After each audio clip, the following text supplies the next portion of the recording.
오늘부터 우리는 레위기 말씀을 새벽 기도 시간에 살펴보게 될 것입니다. 레위기는 율법서 중에 하나인 모세 오경 중에 하나입니다. 유대인들은 이 모세 오경, 즉 창세기, 출애굽기, 레위기, 민수기, 신명기를 가리켜 토라라고 부르는데요. 전통적으로 유대인들은 자녀들에게 토라 교육에 엄격한 것으로 유명합니다. 그런데 유대인들이 가장 먼저 가르치는 이 토라의 책이 바로 레위기입니다.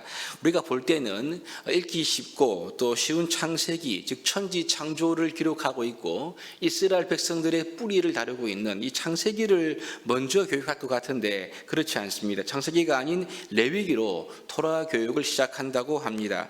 여러분, 그만큼 이 유대인들은 이 레위기를 매우 중요한 책으로 여기고 있다는 것을 단적으로 보여주는 대목입니다.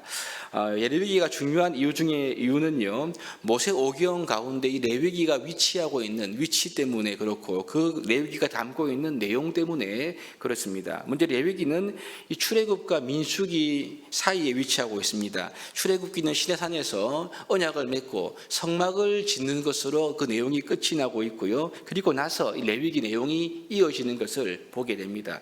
여러분, 그러므로 레위기는 1차적으로 성막과 관련된 내용임을 우리가 알 수가 있습니다. 출애굽기에 이어져서 이제 이 성막에서 하는 예배와 제사에 대해서 기록을 하고 있는 책인데요. 그러므로 이 레위기의 내용을 크게 두 가지로 요약한다면 이렇습니다. 첫 번째는 하나님을 어떻게 예배할 것인가에 대한 것을 기록한 것이 레위기입니다. 그래서 성막에서 하나님께 제사로 예배하는 그 구체적인 지침과 방법을 기록하고 있는 책이 레위기이고요. 두 번째로 레위기는 이렇게 하나님을 예배하는 그 사람들이 어떻게 살아가야 하는가, 이 하나님과 동행하는 삶에 대해서 기록하고 있는 것이 레위기입니다. 그 삶의 핵심은 한마디로 거룩이죠. 그래서 이 레위기는 하나님 백성으로서의 거룩한 삶의 지침을 우리들에게 보여준다라고 우리가 알 수 있습니다. 레위기에 이어서 민수기 1장부터 10장까지는 이스라엘 백성들의 진영의 배치를 다루고 있지 않습니까? 그래서 민수기 11장부터 본격적인 행진이 시작되는 것을 볼 수가 있습니다.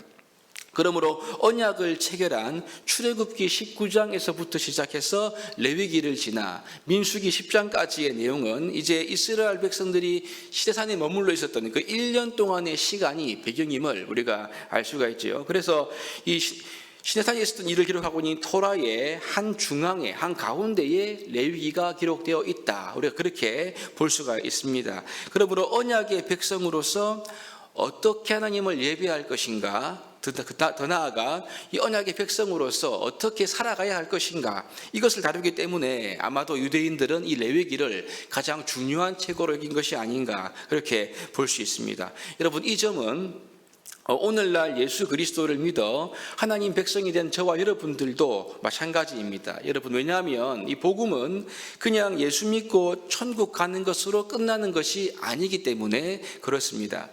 우리는 예수님을 그냥 믿는 것이 아니라 예수님을 잘 믿어야 합니다. 이 말이 뭐냐면요, 하나님의 은혜로 구원받았다고 한다면 이제 하나님을 잘 예배하는 사람이 되어야 한다, 이것을 의미하는 말이죠. 더 나아가 우리는 예수님 믿는 사람답게 잘 살아가야 합니다. 구별되어 하나님과 동행하는 삶을 사는 것, 이것이 오늘날 성도가 가지고 있는 책임이라고 볼 수가 있습니다. 이러한 면에서 우리 레위기 말씀은요, 오늘날 구원받은 우리 하나님 백성들인 저와 여러분들이 어떻게 하나님을 예배할 것인가, 어떻게 하나님과 동행하는 삶을 살 것인가에 대한 원리를 제시하고 있기 때문에 우리가 중요하게 살펴보아야 할 하나님의 말씀이 아닐 수가 없는 거죠. 우선 레위기 1장부터 7장까지 말씀은 5가지 제사법에 대해서 상세하게 설명해 주고 있는데, 특별히 오늘 읽은 말씀 1장의 본문은 번제에 대해서 기록을 하고 있습니다. 여러분, 번제는 제물을 제단 위에 통째로 다 올려놓고 태우는 제사가 번제입니다. 번제를 히브리어로 올라라고 하는데요, 이 올라라는 말은 이제 움직이다, 올라가다라는 동사의 알라에서 유래된 명사인데요, 사실 이 히브리어 올라가 한국말 올라가다와 비슷하던 바람이 아닙니까? 그래서 이 번제라는 말이 의미하는 바는 번제물의 모든 부위가 이 제단 위에서 불타면서 전부 불타면서 연기가 되어 하나님께 아름다운 향기로 올라가는 것, 이렇게 우리가 번제의 의미를 볼 수 있습니다. 번제의 제물은 전부 다 태워지는데 거기에 강조점이 있습니다. 그러니 내 것이 없습니다. 나눠 먹지 않습니다. 다 드리는 거죠. 그래서 이 번제는 헌신의 의미를 담고 있는 기쁨의 제사가 바로 번제입니다. 그러므로 누구든지 자원하는 마음으로 감사와 기쁨으로 이 번제의 제사로 하나님께 예배 드릴 수가 있는 것입니다. 그런데 오늘 본문에서 보시면 이 번제에 쓸 제물을 크게 세 가지로 구분해서 우리에게 말씀을 하고 있습니다. 소가 있고요. 그 다음 양이 있습니다. 마지막은 집비둘기 혹은 산비둘기, 비둘기 종류가 있음을 볼 수가 있습니다. 이 비둘기를 제외한 제물의 원칙은 가축이라는 점입니다. 왜냐하면요, 사냥한 들소나 이런 산양 같은 것은 제물이 될 수가 없습니다. 예배자 자신이 직접 땀을 흘려 기른 짐승이어야만 된다는 말씀이죠. 그래서 소나 양과 염소 같은 경우는 다 수컷으로만 번제를 드릴 수가 있었다라고 기록을 하는데, 이것은 당시 고대사회에 수컷의 가치가 컸기 때문에 그렇다고 합니다. 비둘기의 경우에는 암수의 구분이 없는데요. 왜냐하면 비둘기를 암수 구분하기가 어렵기도 하고요. 또한 이것은 가난한 사람들을 위한 제사의 방법이기 때문에 이것들을 특별히 구별하지 않도록 했다라고 합니다. 여러분, 그래서 예배자의 이 경제적인 능력에 따라서 제물을 선택해서 하나님 앞에 번제를 정성을 다해서 마음을 담아서 드릴 수 있도록 하나님 이런 규례를 주신 것으로 볼 수 있습니다. 특별히 비둘기를 제물로 드리도록 한 점은요, 예배자가 재정이 열악하다고 해서, 가난하다고 해서 결코 하나님께 헌신의 제사를 드릴 수가 없다, 그렇게 할 수 없다는 거죠. 가난하다는 이유가 예배를 드릴 수 없는 이유가 될 수 없기 때문에 비둘기의 규례까지 주신 것을 볼 수 있는데, 이것은 하나님의 이 은혜롭고 자비로우신 면을 우리에게 보여주고 있는 대목입니다.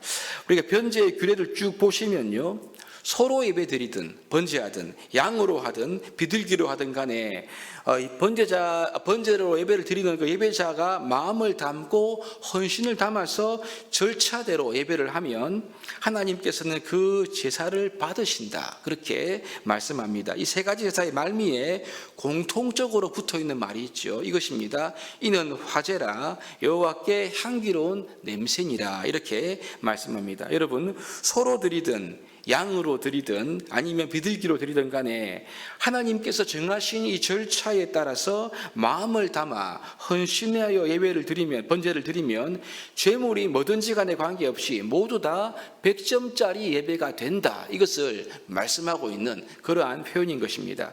우리가 아시는 대로 예수님의 부모였던 요셉과 마리아는 성전에서 예수님 태어나신 8일 만에 이제 비둘기로 예배를 드리지 않습니까? 이것 역시 하나님 받으시는 100점짜리 예배임을 우리가 알 수가 있습니다. 왜 그렇습니까? 하나님은 제물만 받으시는 것이 아니라 제물과 함께 드리는 예배자, 즉 사람을 받으시기 때문에 그렇습니다. 이 점은 우리가 가인과 아벨을 볼 때도 잘 알 수가 있는 점이지요. 이런 점은 특별히 번제를 드리는 절차에서 볼 때 더욱 부각됩니다. 여러분, 오늘 우리는 이 번제의 절차를 보면서 예배의 교훈을 마음에 삼고 기도했으면 좋겠습니다. 번제의 규례를 보시면 이 번제의 주체는 이 제사장과 번제를 드리는 예배자, 이 두 사람에게 있는 것을 보게 됩니다.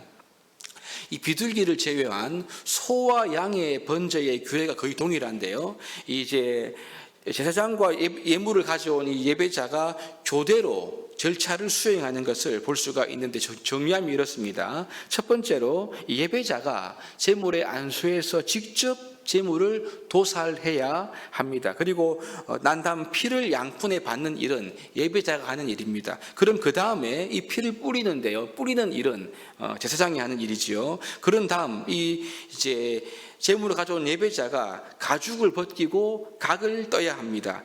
짐승의 네 발과 머리를 자르고요, 내장을 제거하는 일은 예배자가 합니다. 그럼 이제 이 고깃덩이를 올리고 장작을 쌓는 일은 제사장이 하게 되어 있습니다.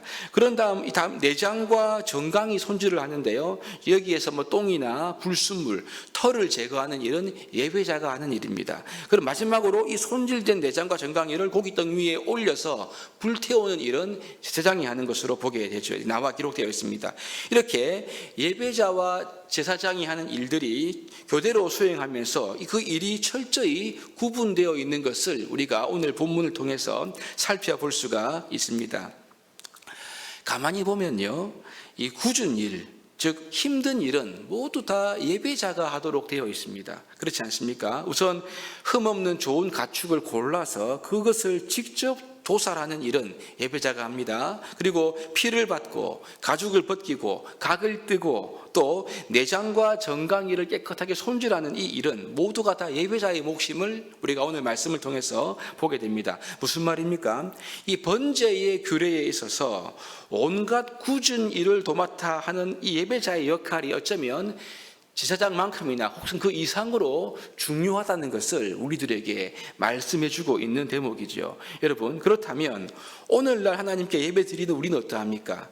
저와 여러분들의 예배 속에는 이 구약의 예배자의 모습을 찾아볼 수가 있을까요? 어떤 분들은 이렇게 얘기합니다. 예배는 교역자나 혹은 봉사자들이 잘 준비하는 것이다. 설교를 잘 준비해야 하고 또 나아가 찬양과 안내 등이 잘 준비되어야만 여기에 예배의 성패가 달려있다라고 생각하는 분들이 있습니다. 나는 예배에 오는 것만으로 충분하다는 말이죠. 여러분, 과연 그럴까요? 예배에 있어가지고 예배자의 책임은 없는 것입니까? 오늘 레위기의 말씀을 보면 그렇지 않습니다.